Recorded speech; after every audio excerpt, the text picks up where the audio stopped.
Halo semuanya, selamat pagi. Jadi kembali lagi bersama saya Johan di Jurnal Trading ID. Jadi pada kesempatan video kali ini kita akan membahas kembali untuk update dari pergerakan si gold ini sendiri atau si XAUUSD ya. Nah, seperti yang kita ketahui ya, untuk si gold ini dia mengalami kenaikan yang cukup signifikan dan dia berhasil break juga ya dari bagian resisten daily-nya dia di sini. Ya, dia break kemudian dia menuju ke arah resisten struktur harganya dia 1962 1968 ya, ini adalah struktur harganya dia. Jadi ini kalau dia break berarti kita harus switch buy ya dengan target harga di 1980 sampai 1985 kembali gitu, karena kalau dia kalau dibilang ya pertahanan terakhir bearish dia itu ada di sini 1962 sampai 1968 atau kita bulatin sampai ke 1970 gitu. Kenapa di situ? Kayak pertama kita lihat dulu ya di sini. Yang pertama di sini yaitu kan ada struktur harga. Jadi ini kan downtrend. Kalau kita lihat di sini ya. Downtrend 1 2 3 sampai ke bawah. Berarti kan si swing high yang ini yaitu menciptakan swing low yang baru di bawah sini gitu. Nah, itu menunjukkan kalau misalkan si swing high yang ini adalah swing high yang terakhir ya dari si struktur harga penurunan dia gitu, ada dari struktur harga downtrendnya dia gitu. Makanya selama syaratnya dia belum bisa break dari 62 ini ya sama 68, itu masih ada potensi dia untuk melanjutkan penurunan ke bawah gitu, masih ada potensi atau harapan ya dia untuk break, dia turun kembali ya terdekat ke 1955 kemudian 1950 ya sampai terakhir ke 1930 kembali gitu untuk retest ke area trendline ya. Trendline di sini retest baru dia lanjut naik lagi ke atas gitu. Itu kalau dari saya. Nah, kemudian kalau kita lihat lagi untuk hari ini pun ya, jadi kenaikan yang ini ya itu kita lihat dari si bagian CPI ya. Jadi kalau kita lihat CPI nya itu kan kalau kita perhatikan itu memang bisa dikatakan minus semua ya di sini. Nah, ini kalau kita lihat angkanya merah semua gitu. Nah, ini juga sudah kita bahas nih di video yang kemarin gitu. Jadi memang kalau kita lihat secara sentimen itu adalah negatif semua untuk si CPI. Jadi memang si XAUUSD ya pasti naik.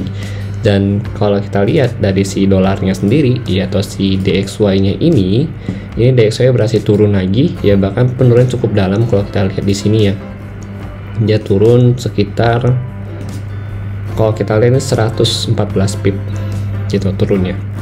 Penurunannya dari 101 sampai 147 di sini. Dan saat ini pun kalau kita lihat untuk si DXY ini sendiri itu dia sudah berada di level support ya, bisa dikatakan level support yang cukup kuat ya, cuma nggak begitu kuat. Kalau mau yang lebih kuat itu kita ambil level support yang di sini. Nah, yang ini di 99.8 ini support level yang kuat gitu. Kalau yang di sini ini hanya level support yang bisa dikatakan minornya dia kan di sini, karena ini sering dilewatin ya. Kalau kita lihat ini sering dilewatin gitu. Jadi memang ini bukan support yang cukup oke sebenarnya. Kalau kita mau tunggu yang oke di sini gitu.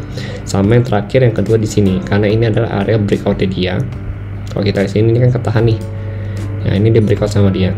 Jadi belum di retest.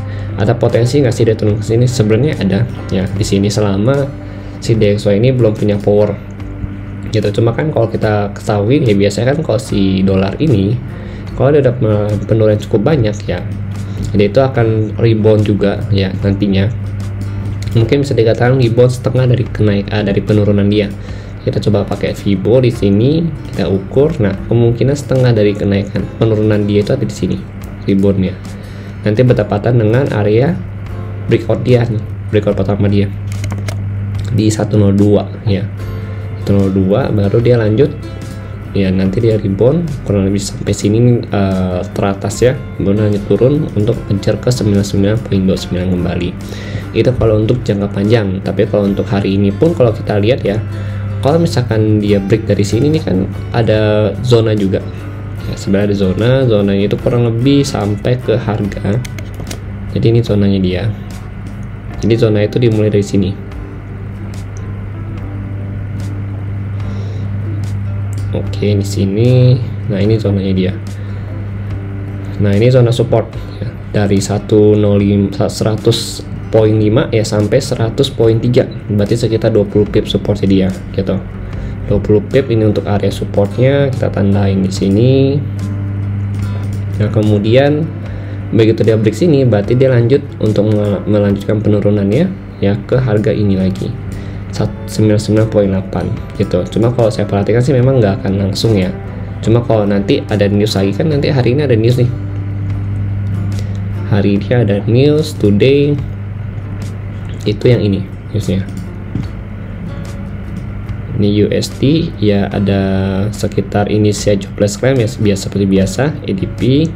Kemudian ada yang namanya PPI juga di sini gitu. Itu jam 9.30 untuk newsnya.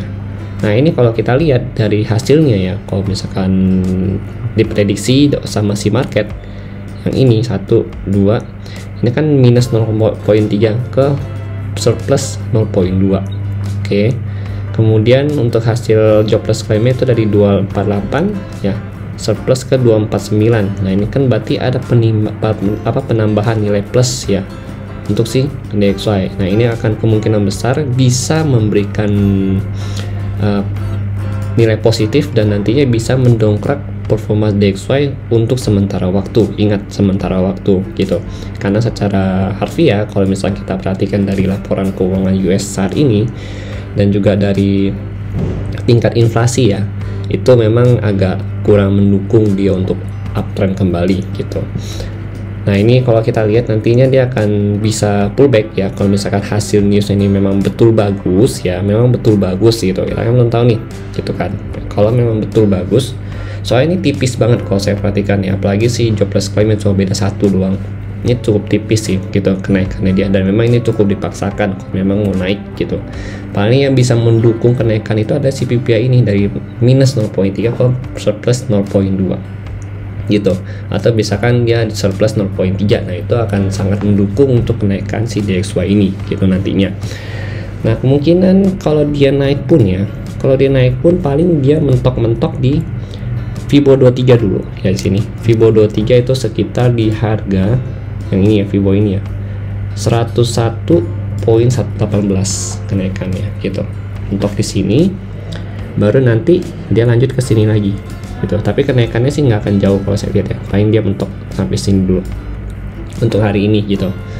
Untuk hari ini ke sini ya. Kalau misalnya worst case ya dia benar-benar di-push naik dari harga serendah ini ya, berarti dia nanti akan dites kembali ke angka langsung ke Fibo 50-nya, yaitu di 102. Ini paling mentok untuk hari ini di 102.009 kenaikannya gitu.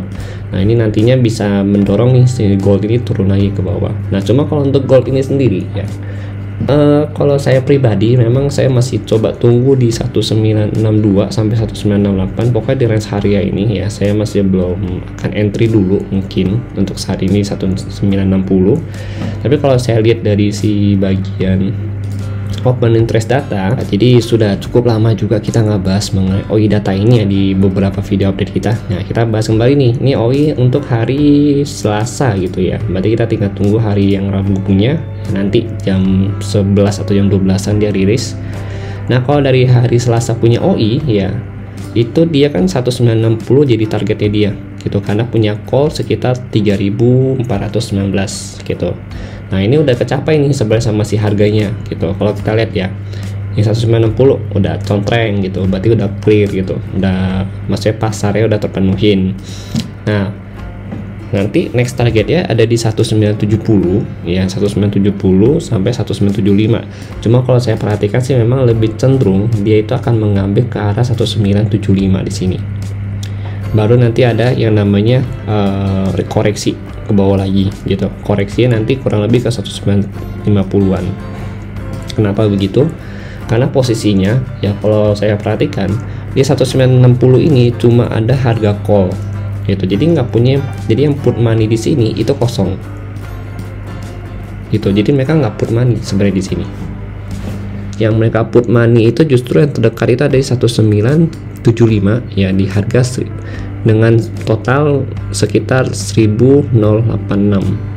Tadi kan 1050. 1950 kan dia ada put money ya kan, jadi harganya itu sempat turun tuh kalau kita lihat di 1950 1950 sini ya, dia sempat turun dulu ke 1943 baru dia lanjut naik lagi gitu. Nah cuma permasalahan di sini emang dia itu 1960 itu nggak punya put money-nya, artinya mereka nggak naruh duit nih di sini, mereka nggak taruh duit di sini gitu, tapi mereka taruh duitnya itu di 1975 gitu, dengan call point sekitar 2.826. Nah mereka cuma call doang di sini 3.400. Tapi bisa nggak sih untuk kemungkinan dia untuk pullback dari sini selama targetnya terpenuhi? Sebenarnya bisa gitu. Cuma yang saya perhatikan itu adalah permasalahan kita di sini ya, itu nggak ada yang naruh duit di sini gitu. Ini nggak ada yang naruh duit. Itu yang saya permasalahkan. Makanya saya bilang saya nggak mau sell dulu untuk saat ini gitu. Kemungkinan besar saya akan sell itu ya ketika memang benar-benar ada rejection atau konfirmasi yang cukup kuat, baik itu di 15 menit ya atau di 5 menit nantinya gitu. Cuma kalau saya sih prefer di 15 menit sih ya kalau untuk saat ini gitu. Nah cuma nanti kalau misalkan si DXY memang hasilnya si news itu bagus, berarti dia punya kekuatan nih untuk pullbackin harga dari 1960 ini ya, punya kekuatan atau punya power ke harga 1950 lagi ke sini gitu. Ini penurunan terdekat ya, nanti terjauhnya tetap dia balik ke sini untuk retest trendline kembali di 1935 ya di sini gitu, yang ini oke ya. Nah nanti next target begitu break 60 ya, berarti kita kalau sebentar di sini 60 berarti ambil 70 kita ambil di 75 di sini. Nah, kalau kalian ingat ya, untuk area ini itu ada di sini. Ini kan sempat jadi area yang kita ambil ya waktu itu ya. Kalau kita bahas di sini, ini sempat jadi area yang kita ambil juga di sekitar bulan Juni ya. Ini kita sempat bahas juga di bulan Juni. Kemudian kita juga ada bahas juga beberapa kali nih area ini 1975, 1980 ya. Jadi ini memang jadi area perbincangan kita gitu kan selama 1 bulan kemarin gitu. Nah untuk saat ini dia balik lagi ke sini nih, berarti begitu dia break dari 68 ya much better kita ambil ya 68 atau 70 lah, kita ambil di sini 70 di sini, kita ambil 70 baru kita switch buy gitu dengan target 1975 sampai 80. Nanti dari sini kita berambil sell ya dengan target terdekat yaitu di 68 sampai 62 kembali gitu. Itu target areanya. Itu kalau berdasarkan acuan dari si open interest data ini gitu. Oke. Nah ini berarti udah clear ya untuk open interest data. Nah cuma nanti yang harus kita perhatikan untuk hari ini adalah newsnya gitu. Kalau memang newsnya bagus, berarti 1960 ini itu bisa warnaan harga dan pullbackin harga ke 1950 lagi di sini. 1950 sampai kurang lebih 1930 yang di sini, karena call money di sini put money-nya itu ada banyak sekitar 1162, tapi mereka nggak callnya itu justru di 1020 gitu. Oke, jadi mungkin sekian dari saya untuk si gold hari ini. Jadi untuk si gold ya hari ini saya akan cenderung wait and see dulu ya untuk si gold, dan kemungkinan besar saya akan tunggu benar-benar masuk ke zona ini 6268 ya, baru saya akan ada konfirmasi untuk entry. Jadi selama dia belum bisa ambil di sini, itu saya belum akan ambil konfirmasi entry dulu gitu. Oke ya, kalau untuk buy zone sendiri ya ini kan dia belum turun ya. Kalau untuk buy zone sampai 1950, 1949 ini bisa jadi buy zone kita juga. Di sini 1, terus ada 2 di sini. Ya jadi gitu. Tapi untuk saat ini sih saya masih fokus untuk area atas dulu, untuk kedua area ini untuk hari ini gitu.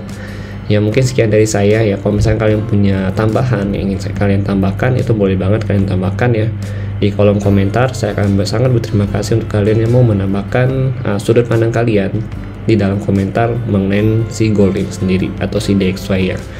Oke, terima kasih. Kalau kalian tidak suka dengan videonya, silahkan di dislike, dan kalau kalian suka dengan videonya, jangan lupa untuk di like dan juga subscribe channel YouTube Juno Trading ID. Dan bagikan juga ke teman-teman atau saudara kalian yang membutuhkan video analisa seperti ini setiap harinya. Terima kasih dan sampai jumpa pada video berikutnya.